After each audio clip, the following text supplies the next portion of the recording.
하나님 말씀 요한계시록 1장 19절 한 절 말씀만 우리 같이 함께 읽도록 하겠습니다. 요한계시록 1장 9절 말씀, 19절 말씀 같이 읽습니다. 그러므로 내가 본 것과 지금 있는 일과 장차 될 일을 기록하라. 아멘. 요한계시록의 전체적인 개요는 19절에 정확히 말씀하고 있습니다. 지금 네가 보고 있는 것, 예수님의 모습을 1장에 보면 예수님의 영광스러운 모습을 사도 요한이 봅니다. 그 내용을 기록하라. 그리고 이제 지금 있는 일, 2장과 3장에서는 소아시아에 있는 7개 교회에 대해 말씀하시는 지금 현재 그들의 상태에 대해서 예수님께서 때로는 책망하시고 또 때로는 칭찬하시면서 그들을 권면하시는 내용이 2장과 3장에 기록되어 있습니다. 그리고 이제 4장에서부터 마지막 21장까지는 장차 될 일을 말씀하시는데요. 예수님의 초림 때부터 이제 예수님께서 재림하심으로 완성되어질 새 하늘과 새 땅의 모습까지, 예수님의 초림부터 예수님의 재림까지 되어질 모든 일들을 기록하라 라고 이렇게 말씀하시고 있고요. 또 요한계시록은 그렇게 1장에서 21장까지 방금 읽은 이 19절에 나오는 내용처럼 그렇게 전체적인 내용이 구성되어 있는 것입니다. 이 요한계시록은 AD 90년이 이제 넘은, 그러니까 좀 더 구체적으로 말하면 AD 95년에서 96년경에 사도 요한이, 예수님의 12제자 중에 막내였던 사도 요한이 반모섬에 유배를 가서, 이 반모섬은 조그마한 섬입니다. 밀레도와 또 에베소에서부터 이렇게 남쪽에 위치하고 있는 지중해, 에게해 지중해에 있는 그런 섬인데, 이렇게 작은 돌들이 아주 많은 바위섬입니다. 이제 이런 섬에 요한이 유배를 가게 되고, 그곳에서 하나님이 주시는 계시의 말씀을 듣고 그 내용을 기록한 것이 바로 요한계시록입니다. 요한이 반모섬에서 기록했을 수도 있고요, 유배를 마치고 에베소로 돌아와서 에베소에서 기록했을 수도 있습니다. 그런데 사실은 이제 우리가 시기가 굉장히 늦죠. 왜냐하면 다른 서신서들은 다 대부분 AD 50년대 또 늦어도 AD 60년대에 기록이 됩니다. 그런데 지금 이 요한계시록은 그로부터 30년 정도의 세월이 지나고 나서요, 뭐 많게는 40년 지난 것도 있네요. 그렇게 세월이 많이 지나고 나서 요한계시록이 기록이 됩니다. 그러니까 달게 사실 우리가 이제 이 바울 서신이나 사도행전에서 보는 교회들의 모습과는 사뭇 다른, 그러니까 사실 이제 우리가 사도행전에 보면 초대교회 이제 소아시아 지역에서 바울이 에베소에서 사역을 하는 내용들이 나오잖아요. 에베소 교회가 아주 힘있게 하나님의 말씀을 전하고, 그리고 또 두란노소원에서 바울이 하나님의 말씀을 전할 때 역사와 기적이 나타나는 이제 그런 내용이 사도행전에 기록되어 있고요. 그리고 또 바울이 감옥에서 기록했던 AD 62년, 63년 이 여간에 기록했던 바울 서신을 보면, 그 옥중 서신에 보면 에베소 교회가 여러 가지 면에서 아주 조직적이고 체계적인 그런 훌륭한 교회라는 사실을 볼 수가 있습니다. 그런데 요한계시록에 나오는 에베소 교회의 모습은 책망을 듣습니다. 처음 사랑을 잃어버린 교회다 해서 책망 듣고 있는 모습을 보게 되는 것입니다. 그만큼 이제 세월이 많이 지났다는 사실을 보여주는 것이죠. 이제 30년, 40년 세월이 지나고 나니 이 에베소 교회가 정말 열심히 하나님의 말씀의 역사가 나타났던 그런 교회였는데, 그렇게 말씀을 전하고 하나님의 말씀을 선포하는 이러한 사역들이 이제 더 이상 진행되지 못하는, 그래서 이제 이 교회가 이제 정말 그 촛대를 옮길 수밖에 없는, 촛대란 결국 교회의 생명이죠. 그런데 그 촛대를 옮겨버린다는 말은 이제 교회의 생명이 끝난다, 교회 문을 닫는다는 뜻이죠. 그만큼 이제 전도가 잘 이루어지지 않는 그런 에베소 교회의 모습 또한 우리가 요한계시록을 통해 볼 수가 있는 것입니다. 자, 이제 이런 시대적 상황에서 특별히 그럼 바울은 그 사도 요한은 왜 그러면 밤모섬에 유배를 간 것일까? 사실 이제 이때 이 시기에 로마의 황제가 도미티안 황제입니다. 물론 이제 우리가 AD 63년, 64년에 네로 황제가 대대적인 기독교의 박해를 시작하는 것은 우리가 다 잘 알고 있습니다.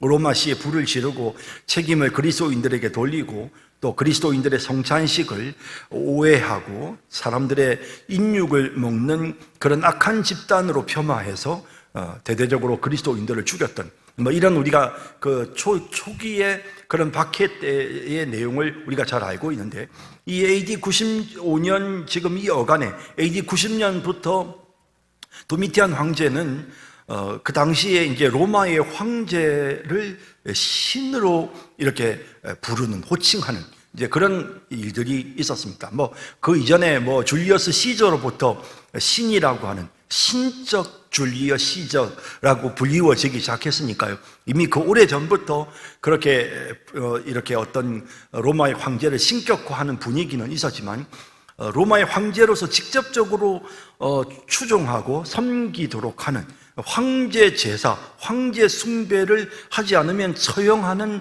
이와 같은 관습은 도미티안 황제 때 나타나게 되고요. 이때 이 도미티안 황제가 대대적으로 핍박을 시작했던 그 무렵, 그리고 이제 유대인들은 하여간 이 핍박을 면해가는데 그리스도인들은 이 핍박을 면하지 못합니다. 그래서 그리스도인들이 상당히 많은 위협을 당하고 핍박을 겪는, 그래서 핍박당하는 당시의 교회, 특히 소아시아에 있었던 7개 교회, 이 소아시아의 7개 교회 중에 대표적인 교회가 에베소 교회였고, 바울이 이 사도 요한이 에베소에서 사역을 하고 있었단 말이죠. 그랬기 때문에 이제 이 소아시아에 있는 7개 교회를 향해서 교회 사자들에게 권면하는 메시지들을 이제 전하게 되는데요. 전체적인 요한계시록의 내용은 한마디로 말하면 핍박을 당하는 성도들에게 용기를 주는 것입니다. 결국에는 하나님의 교회가 승리한다. 사탄이 아무리 하나님의 백성들을 공격해와도 예수 그리스도께서 통치하고 다스리시는 교회는 궁극적으로 승리한다. 그리고 그리스도 안에 있는 모든 백성들은 인침을 받고 하나님, 우리 주님께서 준비하신 영광스러운 하늘의 잠치에 참여하게 되고 새하늘과 새 땅에 반드시 들어가게 된다라는 그런 확신을 심어주는 그런 내용으로 요한계시록이 기록되어 있습니다. 그러니까 사실은 요한계시록은 정말 승리의 찬가입니다. 너무너무 감격스럽고 기쁜, 핍박을 당하는 그리스도인들이 이 책을 읽으면 너무너무 감격스럽고 은혜가 넘치는 그런 내용들로 구성이 되어져 있는데요. 근데 이제 이걸 우리가 잘못 이렇게 해석을 하고 내용의 어떤 흐름이나 문맥을 제대로 파악하지 못한 채로 읽으면 왠지 낯선 분위기가 느껴지고 굉장히 두려운, 조금은 이제 공포스러운 그런 마음까지도 가지게 되는 이제 그런 부분들도 분명히 있습니다. 그래서 우리가 이제 요한계시록은 정확하게 잘 해석하는 게 무엇보다도 중요하다라고 말씀을 드리고 싶고요. 그래서 이제 제가 요한계시록 오늘 이 시간에 다 여러분들에게 일일이 이제 이렇게 풀어서 설명할 수 있는 그런 시간적인 여유는 없는데, 우리 이제 교회 그 홈페이지에 들어가 보시면요, 거기에 그 간단한 설명과 함께 성경 읽기라고 하는 이 콘텐츠가 있습니다. 그 목록이, 재생 목록이 있습니다. 그 간단한 설명과 성경 읽기에 들어가면 제가 한 170여 편 성경을 이렇게 강해한 내용들이 쭉 나옵니다. 창세기에서부터 쭉 시작해서 요한계시록까지. 물론 이제 제가 갑자기 얼굴에 안면마비가 오면서 중단이 되어져서 열왕기 상부터 말라기까지는 제가 촬영을 못했는데, 그 전까지 이제 다 나머지 부분은 다 촬영이 되어 있습니다. 거기에 나와 있는 요한계시록 부분을 제가 이번에 오늘 이제 설교를 준비하면서 그 내용을 제가 쭉 이제 제가 들어보니까 내용이 굉장히 잘 정리가 되어 있다라는 생각이 들었습니다. 그래서 한번 여러분들 요한계시록의 전체적인 내용을 좀 더 구체적으로 좀 세밀하게 이해하고 싶으시면 제가 이렇게 그 각절을 읽으면서 설명해 나가는 요한계시록 강의, 간단한 설명과 함께 성경 읽기 유튜브에, 우리 교회 유튜브에 보시면 그 내용이 나오니까 그걸 여러분들이 세 편으로 되어 있습니다. 요한계시록. 그걸 한번 들어보시면 전체적으로 그 내용을 파악하시는데 큰 도움이 되시고 또 선명하게 잘 이해도 되시리라 생각이 되어집니다. 자, 이제 요한계시록의 내용은 제가 지금 이제 말씀드린 것처럼 일단 1장에서는 사도 요한이 예수님의 모습을 보게 되거든요. 그래서 주의 날에 성령에 감동되어 계시를 받고, 그리고 이제 그때 인자의 그 장엄한 모습을 보게 되는데, 이제 그 내용이 이제 1장에 기록되어 있습니다. 예수님의 모습이 어떠한지에 대해서 1장에 구체적으로 언급합니다. 그리고 이제 2장으로 넘어가면 7교회에 보내는 편지가 2장과 3장에 걸쳐서 나타나게 되죠. 그래서 이제 그 편지들을 보면 무엇보다도 핍박 가운데서도 이기는 그런 성도가 되어야 된다. 이겨야 된다. 그러니까 승리라는 단어가 참 많이 나옵니다. 요한계시록. 승리해야 된다. 승리하는 자에게, 이기는 자에게 내가 이런 상을 줄 것이다 라고 하는 그런 약속의 메시지들. 그래서 2장과 3장에 나오는 내용은 요한이 성경을 기록할 그 당시에 소아시아에 있는 7개 교회들에게 권면하는 그런 내용을 담고 있습니다. 여러분, 요한계시록을 너무 특이한 방식으로 여러분들이 해석하려고 하면 안 되고요. 그냥 굉장히 상식적으로 성경을 읽어야 됩니다. 요한계시록이라는 성경을 여러분들이 잘 해석할 수 있는 방법은 상식입니다. 그냥, 왜냐하면 성경에 보면 여러 가지 비유가 사실 상징적인 부분도 요한계시록에 많이 나오지만 요한계시록 자체가 그 상징이 무엇을 의미하는지 다 설명을 하고 있어요. 그래서 그 내용을 쭉 따라가 보면 이게 뭐구나 하는 걸 다 이해할 수 있습니다. 그래서 상식적인 선에서 접근해야 됩니다. 그래서 이제 어떤 사람들은 예를 들어서 사도행전 2장, 요한계시록 2장, 3장에 나오는 이 7개의 교회를, 그래서 에베소 교회는 초대 교회 시대이고, 그 다음에 사대 교회는 그 다음에 중세 교회 시대이고, 또 서머나 교회는 종교개혁 시대의 교회이고, 필라델피아 교회는 현재 미국의 정교도 교회, 개혁주의 교회의 모습이고, 이제 이런 식으로 라오디게아의 교회는 오늘 현재 20세기의 교회의 모습이고, 이런 식으로 이제 그 해석을 하려고 하는 이런 해석들이 많아요. 여러분, 그런 해석에 절대로 여러분들이 동요되지 마시고요. 그냥 상식적으로 보세요.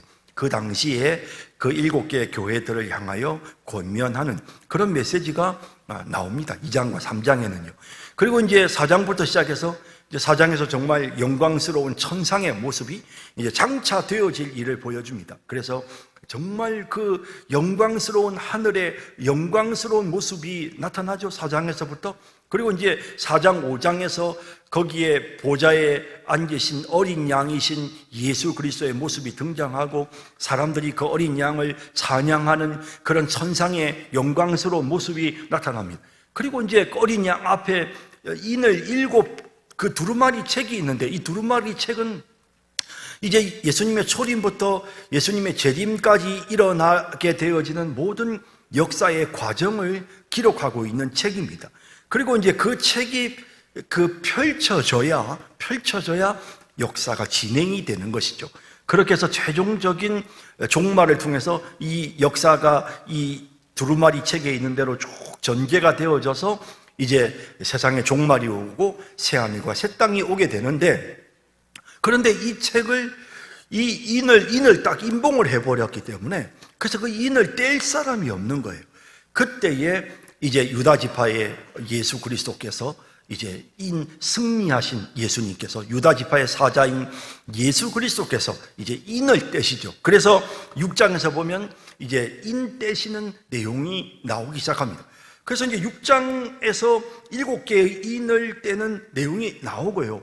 그래서 쭉 7개의 인이라고 하는 것은 결국 예수님의 초림부터 예수님의 재림 사이에 일어날 여러 가지 어떤 현상들, 이제 정말 종말이 가까이 오는구나를 깨닫게 하는 여러 가지 현상들이 이제 첫 번째 인, 둘째 인, 셋째 인 떼면서 쭉 언급이 되어 있습니다. 그런데 여섯째 인 가서 딱 끝나요. 끝나고 나서 그 다음에 이제 이 요한계시록의 특이한 구조입니다.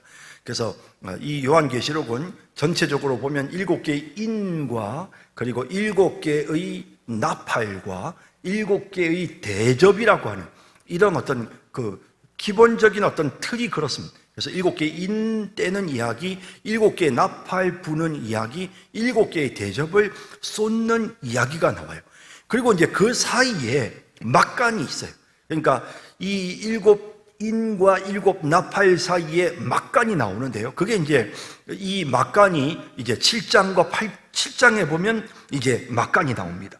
그래서 이제 이 7장에 나오는 막간에 보면 뭐가 나오느냐 하면 흰옷 입은 사람들이 14만 4천 명의 흰옷 입은 사람들이 정말 주님을 영광스럽게 찬양하고 주님께서 그들의 눈에 눈물을 씻어주시는 천상의 영광스러운 모습이 나타나거든요. 이게 뭐냐면 성도들이 하나님께로부터 인을 받고, 그래서 여기 나오는 그 12지파는 이것은 영적 이스라엘을 의미하는 것이지 이게 육적 이스라엘을 말하는 게 아닙니다. 12지파는 영적 이스라엘, 계속 제가 설교할 때 말씀드리죠.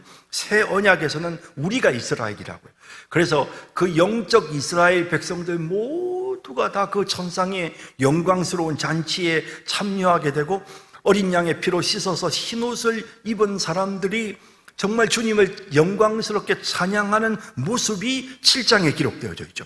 이게 뭡니까? 성도가 승리하는, 성도가 반드시 구원을 얻는 내용이 7장에 기록되어 있는 겁니다.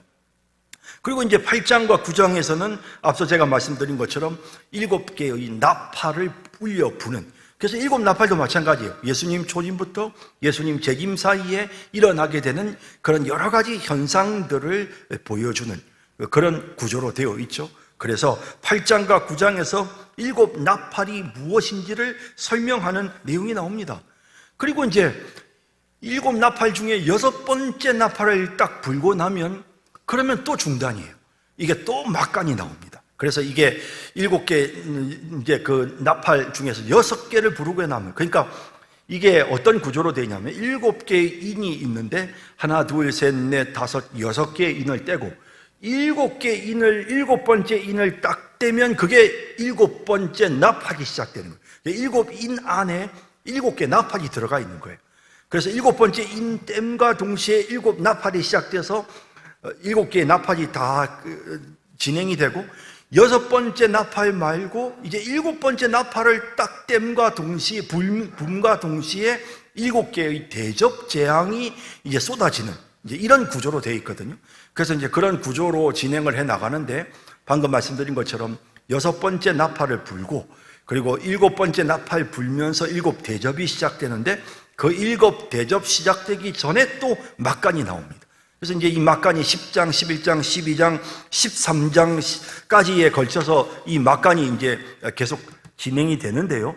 그래서 이제 14장까지 계속되네요.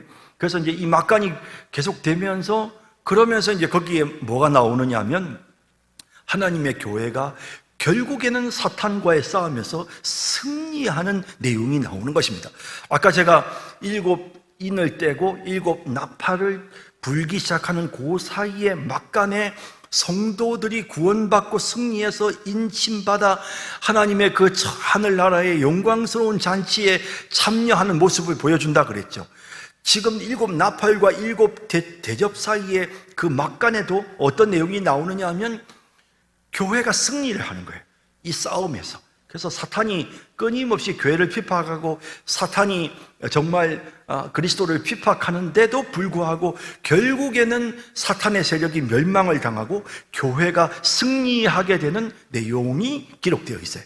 그거 끝나고 나면 이제 7개 대접이 딱 나오면서, 그리고 7 대접으로서 이제 모든 초림부터 재림 사이에 일어나는 그 재앙에 대한 여러 가지 징조에 대한 언급이 끝이 나고, 그리고 이제 7번째 대접을 끝으로 해서 그 다음에 이제 궁극적으로 이제 17장, 18장으로 넘어가면 사탄의 세력이 멸망을 당하는, 그리고 사탄의 그 지배 속에 있었던 세상이 하나님의 심판을 받아 바벨론이 무너지는 이제 그런 내용이 나오고요. 그리고 이제 또 19장, 20장, 21장으로 넘어가면서 이제 천년왕국이 나오고 그리고 새 하늘과 새 땅, 예수님의 구원이 완성되어지는 이런 궁극적인 교회의 승리의 모습을 이제 22장까지 이제 보여주는, 그래서 천국의 마지막 영광스러운 모습을 22장에서 보여주는 것으로 이제 끝이 나게 되는 이제 이런 구조를 갖고 있는 것입니다. 자, 그래서 이제 중요한 것은요, 이제 도표를 한번 볼까요? 그 도표에 보시면 7개의 인과 7개의 나팔과 7개의 대접이라고 하는 요한계시록의 기본적인 틀은 저렇게 구성이 되는데요. 저게 차츰 우리가 시간 순서처럼 오해할 수 있어요. 저거 시간 순서 아닙니다.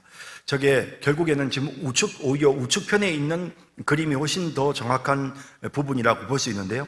7인의 내용이 뭐냐면 예수님의 초림부터 재림까지 사이에 일어나는 일들. 7 나팔이 뭐냐? 예수님의 초림부터 재림까지 일어나는 일들. 7 대접이 뭐냐? 예수님의 초림부터 재림까지 일어나는 일들. 이 7이라고 하는 숫자 자체가 굉장히 상징성을 갖고 있고요. 그래서 7개 교회에 보낸 편지로부터 시작해서 이렇게 7개 인과 나팔과 대접은 어떤 면에서 이것은 반복하는 거예요. 반복. 그러니까 이게 역사적으로 진행해 나가는 게 아니고 7인을 이야기하고 그 다음에 똑같은 초림부터 재림까지의 사이를 7 나팔로 또 이야기하고 그리고 또 초림부터 재림 사이의 내용을 7 대접으로 또 다시 언급을 하는 이제 이런 구조로 되어져 있다는 것이죠. 그 다음 그림 보죠.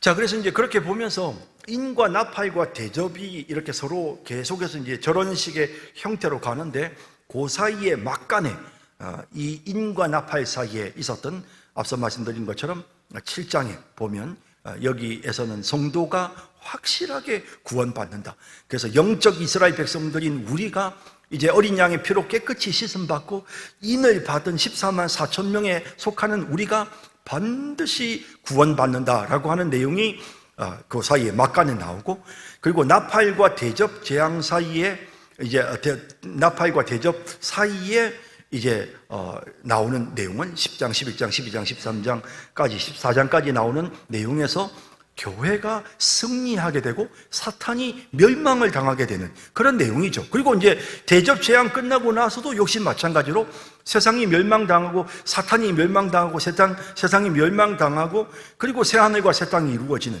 그런 구조로 되어져 있는 거거든요. 그러니까 이게 지금 요한계시록은 이런 분명한 구조를 우리에게 보여주고 있는 것입니다. 그 다음 그림 보시면 이제 이게 이제 그 7개의 인이라고 되어 있는데 6개의 인이 끝나고 7번째 인 속에 나팔이 다 들어가는 겁니다. 그러니까 7번째 인이 떼는 순간 7개의 나팔이 시작되는 거죠. 그리고 마지막 7번째 나팔을 부는 순간 7 대접이 시작되는 거죠. 그러니까 저 구조 자체가 총 7개의 인인데 7개의 나팔은 7번째 인에 속해 있고 그리고 또 7개의 대접은 7번째 나팔에 속해 있는 저런 구조로 지금 구조가 되어져 있다는 거죠. 그래서 결국 이제 저걸 우리가 이제 시간적인 순서로 보기 시작하면 혼란에 빠집니다. 똑같은 내용을 다른 관점에서 반복해 나가는. 자, 그래서 여러분들에게 구체적으로 이제 이 내용을 좀 말씀드려 볼게요. 자, 7인을 한번 봅시다. 요한계시록 6장 1절 보세요. 자, 7인 내용 보세요. 자, 7개의 인 첫 번째 어떻게 되나 보세요. 내가 봄에 어린 양의 7인 중에 하나를 떼시는데 그때 내가 들으니 네 생물 중에 하나가 우레 소리같이 말하되 오라 하기로 이에 내가 보니 흰 말이 있는데 그 탐자가 활을 가졌고 면류관을 받고 나아가서 이기고 또 이기려고 하더라. 자, 첫 번째 인에 등장하는 것은 흰 말입니다. 활을 탄 자가 있고 면류관을 받고 나아가서 싸워서 이기고 또 이긴다라는 내용이 나옵니다. 사실은 모든 내용이 다 부정적인데요.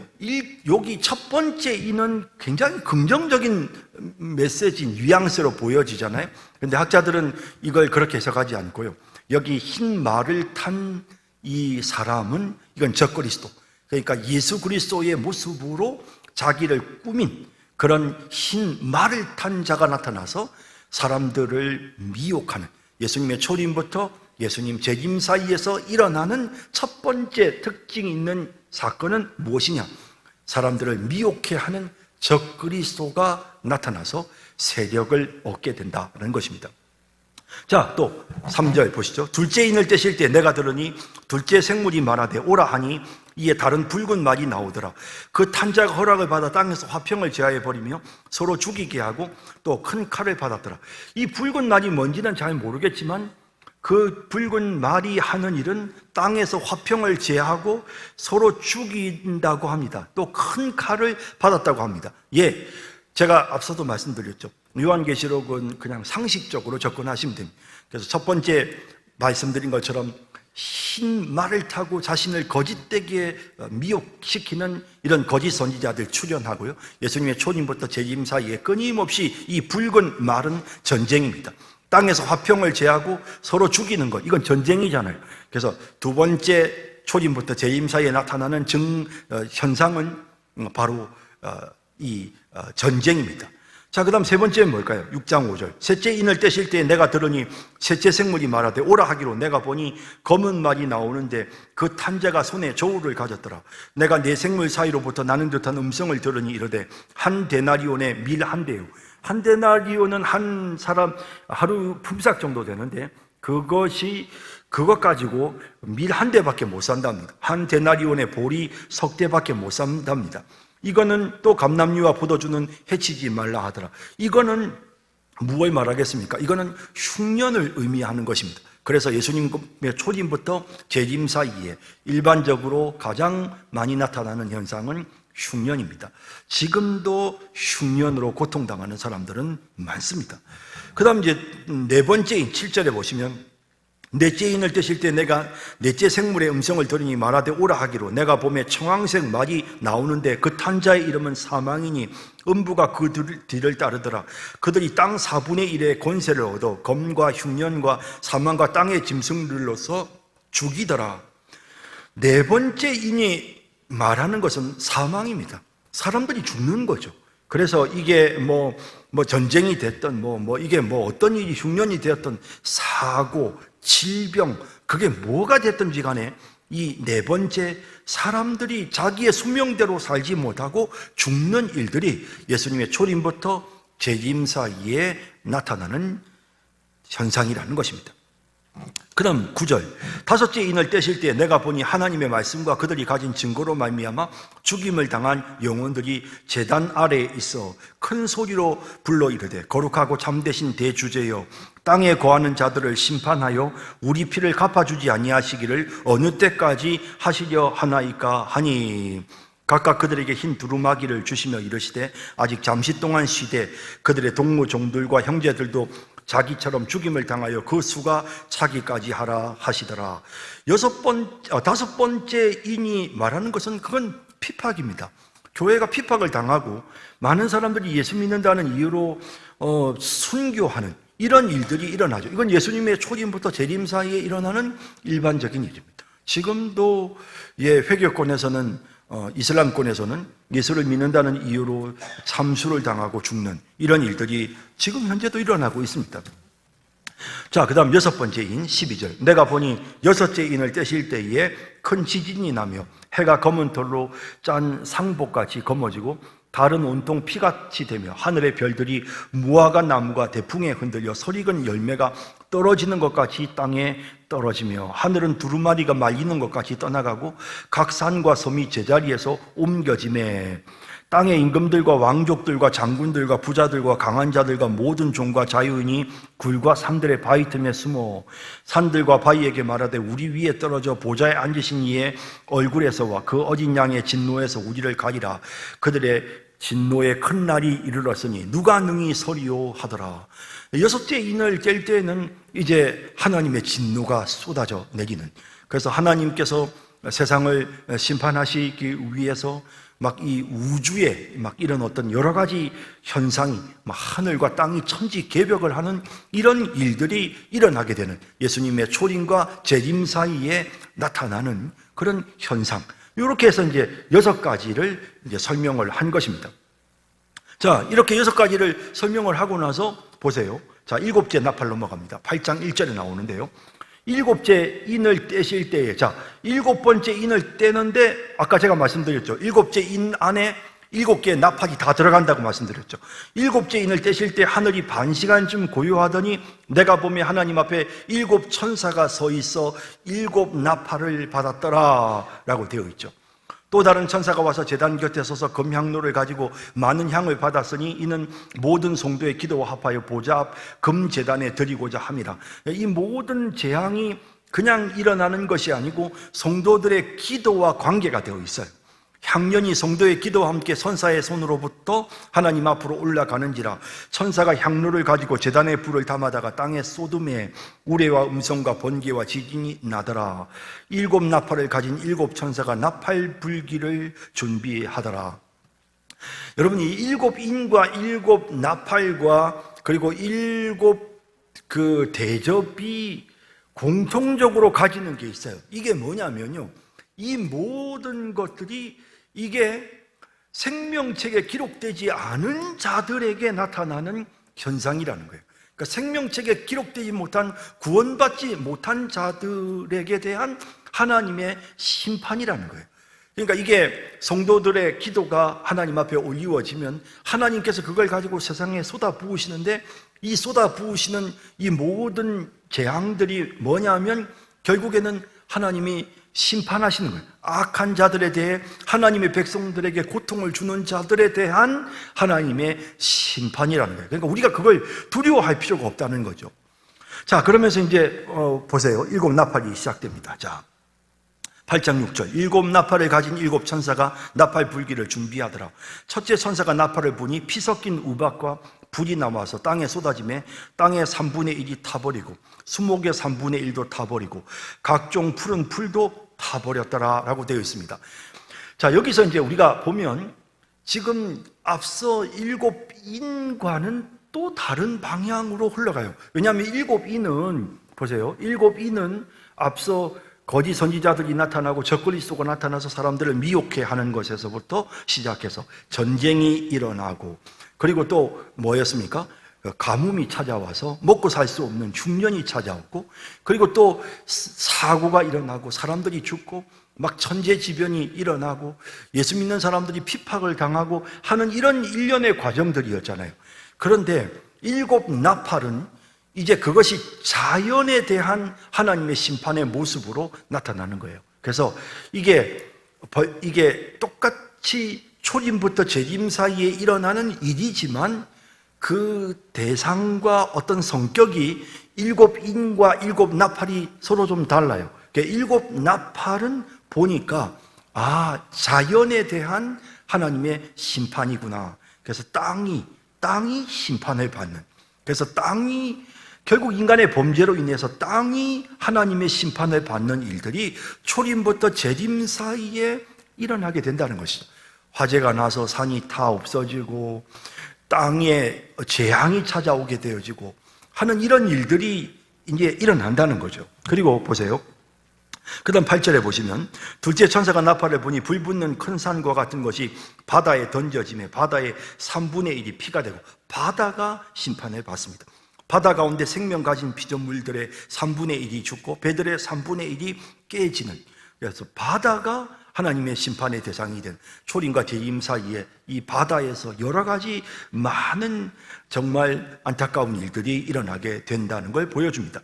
그 다음 8장 10절에 셋째 천사가 나팔을 부니 횃불같이 타는 큰 별이 하늘에서 떨어져 강들의 3분의 1과 여러 물샘에 떨어졌다. 그래서 강들이 심판을 받는, 물들이 심판을 받는, 이 별 이름은 쓴쑥이라. 물의 3분의 1이 쓴쑥이 되매 그 물이 쓴물이 되므로 많은 사람이 죽더라 라고 되어 있습니다. 자, 그 다음 넷째 천사가 나팔을 부니 해 3분의 1과 달 3분의 1과 별들의 3분의 1이 타격을 받아 그 3분의 1이 어두워지니 낮 3분의 1은 비추임이 없고 밤도 그러하더라. 그래서 이제 해와 달과 별들이 타격을 받는, 그래서 이런 어떤 하늘이 오염되어지고, 그리고 또 그러다 보니까 해가 이렇게 더 뜨거워져서요, 우리가 재앙을 입고 하는 이런 저런 현상들이 이제 하늘에 대한 어떤 정상적인 하늘이 아닌 그런 모습으로 되어지는 현상들이 이제 나타나게 된다는 거죠. 초림과 재림 사이에. 그 다음에 이제 8장 13절에 다섯 번째 나팔. 내가 또 보고 들으니 공중에 날아가는 독소리가 큰 소리로 이르되 땅에 사는 자들에게 화가 있어지니. 왜 세 가지일까요? 이건 아까 지금 넷째 나팔까지 했잖아요. 그래서 화 첫 번째, 다섯 번째 나팔, 여섯 번째 나팔, 일곱 번째 나팔. 그러니까 나팔이 7개니까 아직 3개가 남아있단 말이에요. 그래서 이게 화라고 표현했습니다. 이는 세 천사들이 불어야 할 나팔 소리가 남아있음이로다 하더라. 다섯째 천사가 나팔을 불매 내가 보니 하늘에서 땅에 떨어진 별 하나가 있는데 그가 무저갱의 열쇠를 받았더니 그가 무저갱을 여니 그 구덩에서 큰 화덕의 연기 같은 연기가 올라오매 해와 공기가 그 구멍의 연기로 말미암아 어두워지며 황충이 연기 가운데로부터 땅 위에 나오매 그들이 땅에 있는 전갈의 권세와 같은 권세를 받았더라. 그들에게 이르시되 땅에 풀이나 푸른 것이나 각종 수목은 해하지 말고 오직 이마에 하나님의 인침을 받지 아니한 사람들만 해하라 하시더라. 무저갱으로부터 나온 어떤 영적인 존재들이 있어요. 그래서 이 영적인 존재는 황충이라고 하는 게 뭐냐면 붉은 메뚜기예요. 붉은 메뚜기 모습을 하고 있는데, 그런데 보니 이 붉은 메뚜기의 모습을 하고 있으면서도 전갈의 권세를 갖고 있는 그런 거예요. 그런데 이것들이 와서 사람들을 해하는데 누구를 해하느냐? 하나님의 인침을 받지 아니한 구원받지 못한 자들에게 영향을 끼치는, 그러니까 영적인 어떤 그런 존재들, 이단이나 적그리스도나 이런 어떤 사이비 종교나 이런 것들이 와서 인침받지 못한, 구원받지 못한 사람들에게 해를 끼치는 이런 일들이 일어나는 거죠. 예. 자, 그러나 그들을 죽이지는 못하게 하시고 5달 동안 괴롭게만 하게 하시는데 그 괴롭게 함은 전갈이 사람을 쏠 때 괴롭게 함과 같더라. 그날에는 사람들이 죽기를 구하여도 죽지 못하고 죽고 싶으나 죽음이 그들을 피하리로다. 황충들의 모양은 전쟁을 위하여 준비한 말 같고 그 머리에 금 같은 관 비슷한 것을 썼으며, 그러니까 좀 그렇게 묘사가 되는 건데 굉장히 영광스러워 보이고요. 그 얼굴은 사람의 얼굴 같고, 사람의 얼굴 같다는 건 굉장히 지혜롭다는 거예요. 그리고 말고 같다는 것은 굉장히 용감하고 강하다는 거죠. 또 여자의 머리털 같은 머리털이 있고 그 이빨은 사자의 이빨 같으며 또 철 호심경 같은 호심경이 있고 그 날개들의 소리는 병거와 많은 말들이 전쟁터로 달려가는 소리 같으며 전과 같은 꼬리와 쏘는 살이 있어 그 꼬리는 5달 동안 사람들을 해하는 권세가 있더라. 이게 이런 어떤 이 영적인 존재들이 나타나서 앞서 말씀드린 것처럼 인침받지 못한 세상 사람들을 공격하고 세상 사람들을 미혹의 길로 이끌어 멸망케 하는 이런 일들이 일어나게 된다는 것입니다. 그들에게 왕이 있으니 무저갱의 사자라. 히브리어로는 그 이름이 아바돈이요 헬라어로는 그 이름이 아블루온이더라. 그래서 이제 이 무저갱에서부터 올라온 이런 어떤 사자, 이거는 결국 악한 영이죠. 영적인 세력들이 나타나서 생명책에 기록되지 못한 자들에게 이제 그들을 넘어뜨리는 일들이 일어난다는 것입니다. 자, 이게 이제 5번째 나팔이죠. 그래서 첫째 화는 지나갔으나 보라 아직도 이후에 화 둘이 있으리로다. 5번째 나팔이 지나갔지만 6번째 나팔, 7번째 나팔 남았다는 거예요. 6째 천사가 나팔을 불매 내가 들으니 하나님 앞 금제단 네 뿔에서 한 음성이 나서 나팔 가진 6째 천사에게 말하기를 큰 강 유브라데에 결박한 네 천사를 놓아주라 하며, 큰 강 유브라데는요, 이 6번째 나팔은 큰 강 유브라데는 원래 우리가 이스라엘 역사를 보면 큰 강 유브라데에서 아수르, 그 다음에 바벨론, 페르시아 이런 나라들이 다 큰 강 이 유브라데스 강에서부터 나옵니다. 그러니까 이것은 벌써 어떤 큰 그 권력을 갖고 있는 아주 강력한 군사력을 가진 어떤 국가, 나라와 관계되어 있다는 걸 느끼게 하는 부분이거든요. 내 천사가 놓였으니 그들은 그 연, 월, 일시에 이르러 사람 3분의 1을 죽이기로 준비된 자들이더라. 마병대의 수는 2만만이니 내가 그들의 수를 들었노라. 2만만이라는 것은 2억을 말합니다. 이 같은 환상 가운데 그 말들과 그 위에 탄 자들을 보니 불빛과 자줏빛과 유황빛 호심경이 있고 또 말들의 머리는 사자머리 같고 그 위에는 불과 연기와 유황이 있고 이 세 재앙 곧 자기들의 입에서 나오는 불과 연기와 유황으로 말미암아 사람 3분의 1이 죽임을 당하고 이 말들의 힘은 입과 꼬리에 있으니 꼬리는 뱀 같고 그 꼬리에 머리가 있어. 그러니까 이것을 해하더라. 그러니까 아주 굉장히 기묘한 말들로 사람들을 선동하고, 그리고 꼬리에 머리가 있다는 말은 그것은 사람들을 기만하고 속이는 것을 의미하는 것입니다.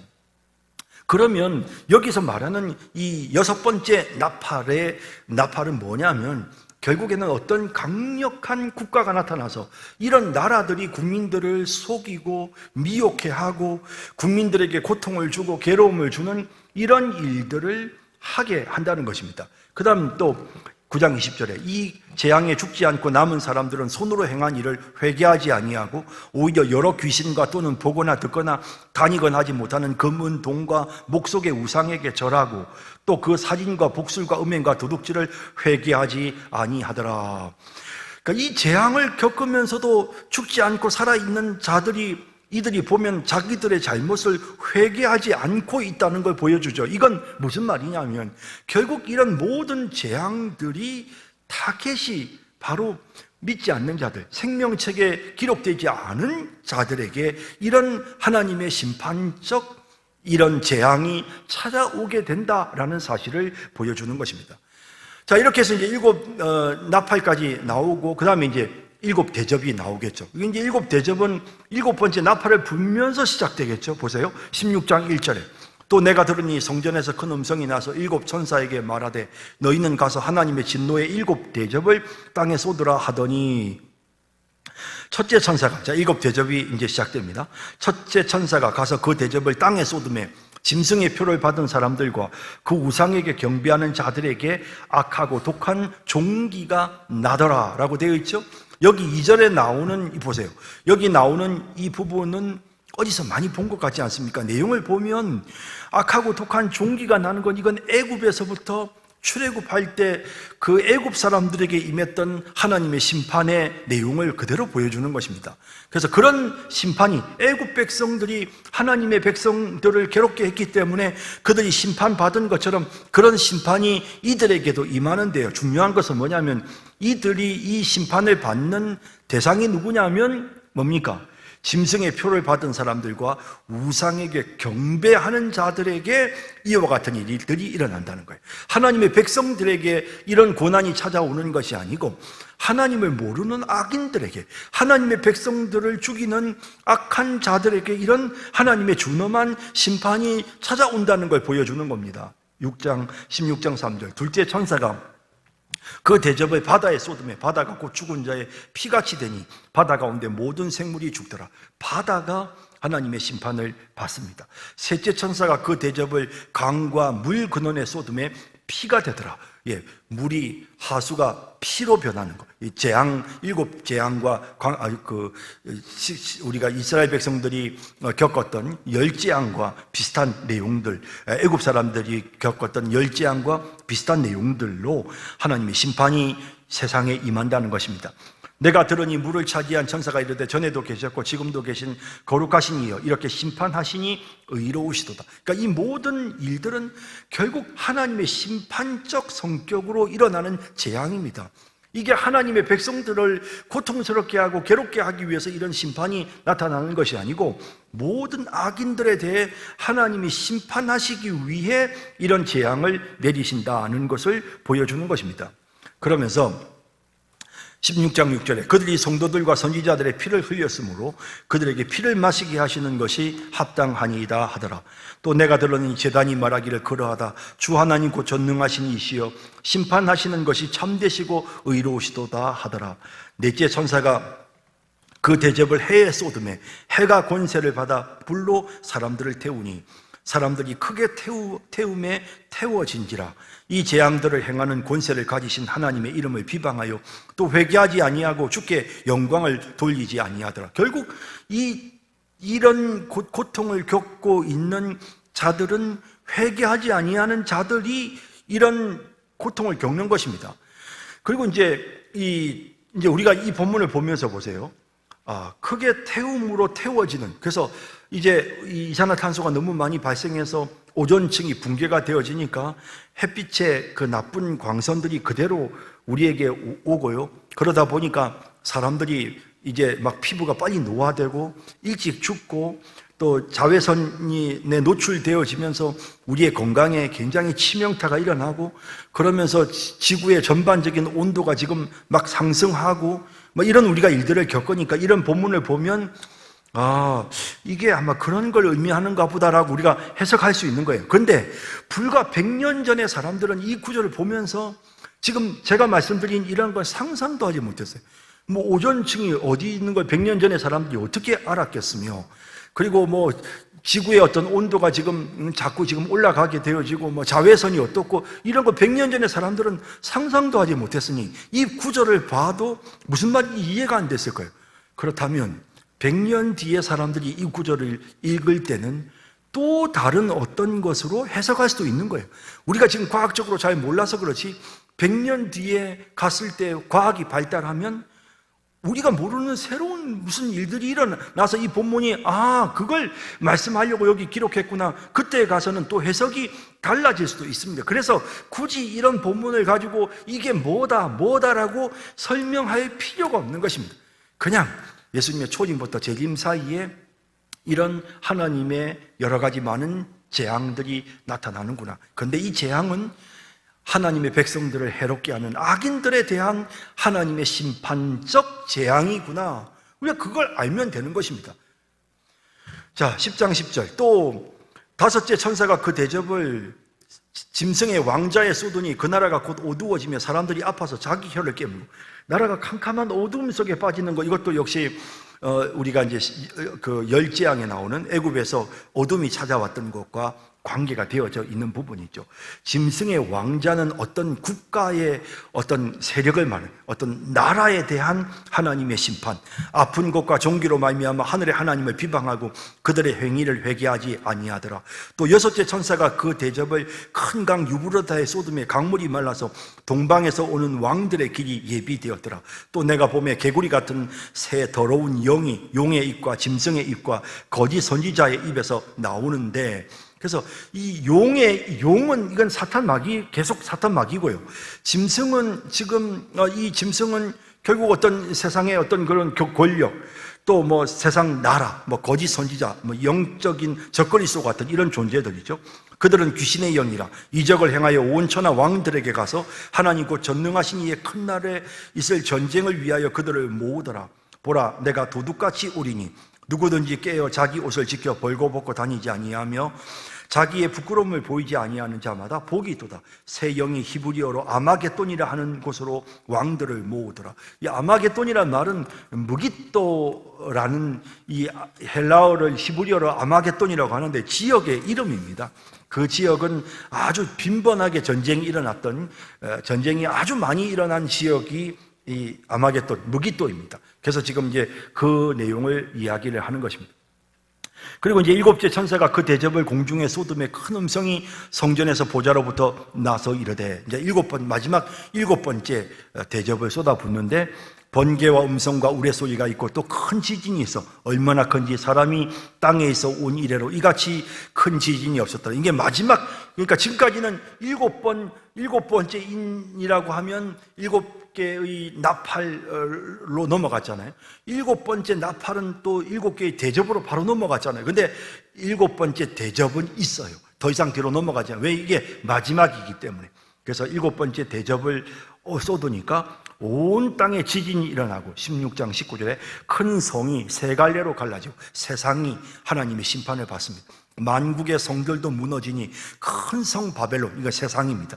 하나님 앞에서 기억하신 바 되어 그의 맹렬한 진노의 포도주 잔을 받음에 각 섬도 없어지고 산악도 간데 없더라. 또 무게가 1달란트나 되는 큰 우박이 하늘에서부터 사람들에게 내리매 사람들이 그 우박의 재앙 때문에 하나님을 비방하니 그 재앙이 심히 크미러라. 자, 이제 이렇게 우리가 이제 전반적인 내용을 살펴봤습니다. 요한계시록에. 그래서 이제 이 내용을 보면서 이제 우리가 결론을 내리는 것은 일곱 인, 일곱 나팔, 일곱 대접은 이렇게 반복되는 것이구나. 우리가 이제 느끼게 되죠. 그리고 이제 이런 걸 반복하면서 하나님의 백성들에게 이런저런 핍박이 있고 어려움이 있다. 하지만 이 모든 어려움은 결국에는 하나님이 반드시 심판하시는, 하나님이 세상을 심판하시는 과정 속에서 일어나는 일들이다 하는 걸 명확하게 보여주고, 그리고 이렇게 일곱 인과 일곱 나팔과 일곱 대접 사이에 가운데 막간을 넣어서 거기에서 하나님의 백성들은 반드시 구원받는다. 교회가 반드시 승리한다. 그 맨 마지막에서도 완전히 바벨론이 망하고 그리고 새하늘과 새 땅이 완성되는 모습을 통해서 성도들에게 용기를 주고, 너희 하나님이 반드시 너희 보호하시고 너희는 반드시 인침받고 반드시 구원받으니 아무것도 두려워하지 말라. 예수 그리스도께서 이 싸움에서 승리하신다라고 하는 그런 희망적인 메시지를 요한계시록이 우리에게 분명하게 보여주고 있는 것입니다. 자, 이제 오늘 우리가 요한계시록의 내용을 전체적으로 한번 살펴봤는데요. 이 말씀들을 우리가 한번 또 마음속에 또 생각을 하면서요. 그러면서 아주 명확한 요한계시록이 우리에게 주는 메시지는 두려워하지 말고 그리고 주님을 바라봐라. 반드시 우리는 승리한다. 반드시 하나님 우리를 지키신다라는 것이 요한계시록의 핵심 메시지입니다. 그런 사실을 우리의 마음속에 꼭 기억하고 담대하게 믿음으로 나아가는 우리 모두가 되기를 주님의 이름으로 축복합니다.